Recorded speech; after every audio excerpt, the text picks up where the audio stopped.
Malo Ndir ay seen wéy bi yaa maam ak yaa ak Baye Djibi ñoo leen dégg Malo Ndir nii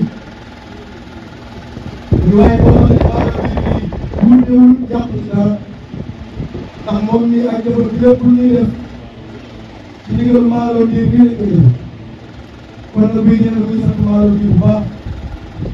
ci dëkk di jaayoo seen bëy nga xam ne fi nekk nii moo fi yaa maam doy daanaka bu waxee Malo wax seen bëy ak fii laay wax na njaboot bi yëpp nee na nag ñu teg ñaari doomu si Abdoulaye yii nga xamante ni ñoom ñaar ñii seen déplacement yombul kon tey Serigne Mbaye Laye Thiaw ak Serigne Djibi Thiaw bu defee déplacement ndax jëmmam ju xeebu ji kon bii nee na sang yi mu ngi leen di sant nee na mission bi leen seen wéytu Baye Abdoulaye Thiaw joxoon ngeen koy taxawee moom ngeen di doxee mu ni Baye Abdoulaye Thiaw li la doon def jigéen xale yi xamul woon taalibe bu am xamul woon taalibe bu ñàkk jigéen woon xale yi rek Serigne Mbaye mii mu ni Cheikh Ndiaye mais grand téer bu mag bi moom mën na koo seede ñu bari di dem ñu seede Serigne Mbaye Laye nii mu ni bëri nii daf yëg ñoo ngay bari li ko am guy boo ñëwee nan ko barkeeloo te bu ko kenn yëg kon nag xam ngeen Serigne Mbaye dañ koy yëg xew muy yëkkati di la jox kooku tegul ba taalibe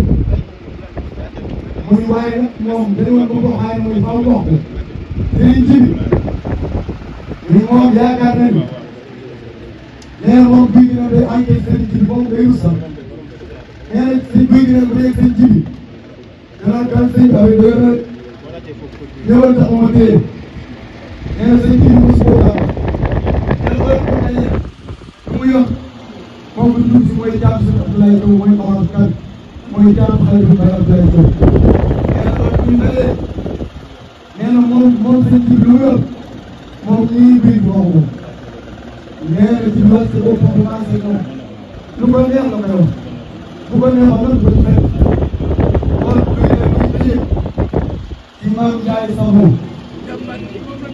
digganteem ak moom muy digganteem maam Ndiaye sax moom nekk na àll boo xam ne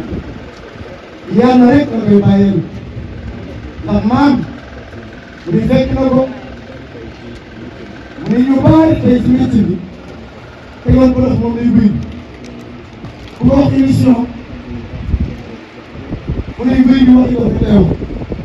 mu ne maam Ndiaye sax moom boo ko teg ko ci wetam